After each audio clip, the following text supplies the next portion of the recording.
This is an unboxing of my new Crisloid Tournament Attaché backgammon set, direct from their factory in Providence, Rhode Island. This is what's known as a one-off, which I found out about by looking at Crisloid's Instagram account sometime in June and seeing that they had a posting in April that listed or showed photographs of several different sets and said, oh, we have some sets that are just available right now. And so it gave me an address for sales at Crisloid. I wrote an email asking about one-off sets, and Jeff, the owner of the company, wrote me back and said, yeah, one of the pictures there is actually of a one-off set. The exterior's done, but the interior's not done, so you can do whatever you want. I said, that's cool. I looked at the exterior, and I thought, that looks really cool. It's kind of a tweed kind of looking fabric-y kind of color and texture. And then I asked about dice, and he said, and I got passed off to a young woman named Amy, and I got passed off to a guy named Lucien as well, who helped me design the interior. And he showed me some like sort of overrun checkers, which I'm gonna look at because these are really cool. Okay, I had them finger dished. I just pierced this really cool. And so these are finger dished, and these are based on some kind of thing called, oh, wow, those are beautiful. They're finger dished as well, and these are sort of a bright, slightly marbled sky blue, practically, with clouds.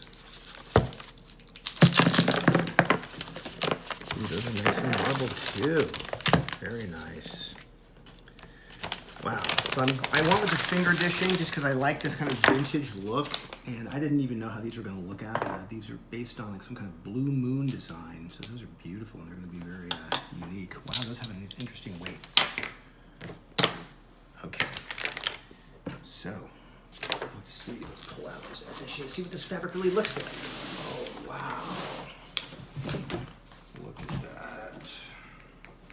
that. That's very interesting. It's kind of like linen, but a little rougher, almost like, not muslin, but I have to take a couple little scissors on this and just snip a couple of these ends, but I like that a lot. It's got the sort of brass hardware, brass here. Let's see how big this sucker really is. Oh, wow. That is really nice, and this is exactly what I designed with Lucien's excellent help. This is the Legacy Vintage. Oh, wow, they included a yellow doubling cue. That's so rad. Oh, that is so bitchin'. Check that out. These are the upgraded leather cups. And I got my lucky piece, which I'm now going to put in my golf bag and use as my golf marker. Let's see. So that's going to go in my golf bag for sure. This is a postcard with Jeff on it here. These are really nice. Now the dice would be here, black and white dice. I've got my own dice. I'm not worried about that. These dice are probably completely adequate, but I've got better dice. Set, actually, that's exactly the color of the light blue checkers. So these cups fit in here, of course, as you know. Doubling cube fits here. The dice will fit in there. This will go in my pocket. Let's go ahead and put the checkers in. Actually, let's put this on the board. Oh, wow. Okay. So when I actually originally got the idea for this, and I decided to go with the legacy points. I initially went with a different color scheme, and I didn't like the way it came out at all, so I asked for like basically the checkers. Then when I decided on the color of the checkers, these dark light blue checkers, I thought, okay, why not have the points, instead of being the color scheme I'd initially thought of, be something more in line with these checkers. So I think these light blue points are amazing. These things glide like you're playing, what's that shuffleboard game with the silicone? I mean, this is unbelievable.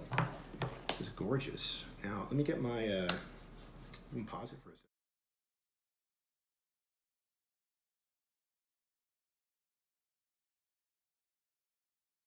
Yeah, Okay, so I just love this doubling cube. That is so cool with the Crisloid kind of retro writing there. That's really just dope. And these are my dice. So I'm gonna hear how these cups sound because I was like kind of worried that they were a little plasticky sounding, but interesting timbre. Okay, so yeah, these glide like unbelievably easily. I mean, I was not expecting that, and they have an interesting weight. You know, like they have, they're not as heavy as I guess maybe I thought they would be, but I really like the way that they just glide effortlessly. This would be fun to play with. Gosh, let's see. Yeah, it's an interesting timbre. It's actually not as plasticky as I thought it was gonna sound, although it is a plastic interior, these little triplets. I like the sound. Not bad at all. Oh, so what will we do in this situation? Probably this and this. My son doesn't want to play with me, although this board might convince him to try and have a game with his old man. This is just stunning. Why did you take those and put it over here? Because I was playing light blue in the next roll, because the first move was the dark blue. Which, by the way, I love these checkers, the dark blue checkers. These blue moon checkers are really, really nice. They almost remind me of like Van Gogh's famous painting, you know, of like the night sky. They're that interesting. Wow. Yeah, you can get kind of lost in those. The blue ones are just cool because they're like kind of the sky blue and they match the points, which I love these legacy points. They're very vintage. I was either thinking these or just the little, I guess you could call them ballpoint dots, but I just thought these looked so cool. And I'm just really digging the fabric. The cups go perfectly with this fabric. And then of course the dice fit in here, like snug little bugs in a rug. So, oh, and then the checkers fit, is it this way? Let's see, when you kind of stack them up, yeah, 5 to a row. And they just kind of fit in there. And this thing just, you know, I mean, I don't know how solid the handle is, but we'll find out. I was thinking I might actually carry it under my arm the first couple times I take it anywhere, but honestly, it probably weighs about 10 pounds. I'll do a couple of length specs here as well, just so I can get an idea of how big this board is.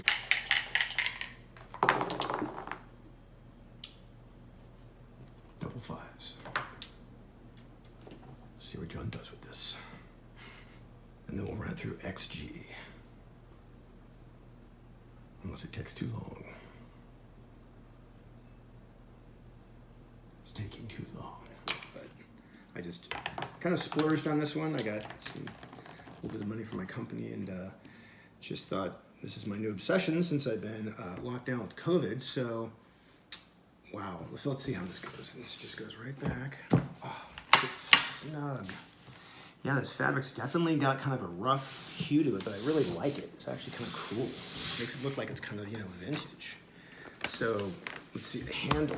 Boy, I'm just thinking it's gonna pop right out here. No, it's fine. It weighs about, God, it probably weighs it well over 10 pounds. Jeez. So let's see. End to end unopened. Tip to tip is 25 inches.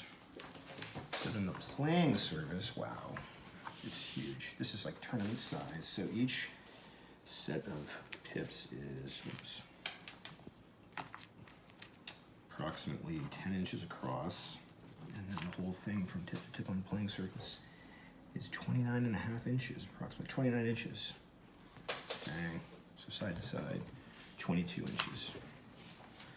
The checkers are, let's see, 40 millimeters wide. Is that right? And looks like 10 centimeters thick. And that doubling cube, I just love that. That is really dope. Okay, well, this is my new Crisloid. Hope you like it. I'm gonna like it. So maybe my son will play me a game. Maybe he won't. Have a good one. After he just defeated me in a 1-point game. Congratulations, John. Thanks for running my big time. That's fine. Here's some cool details. Crisloid. I just can't get enough of this doubling cube. I fucking love that. Oh, sorry, didn't mean to drop a flat bomb. Oh, I want to show my son.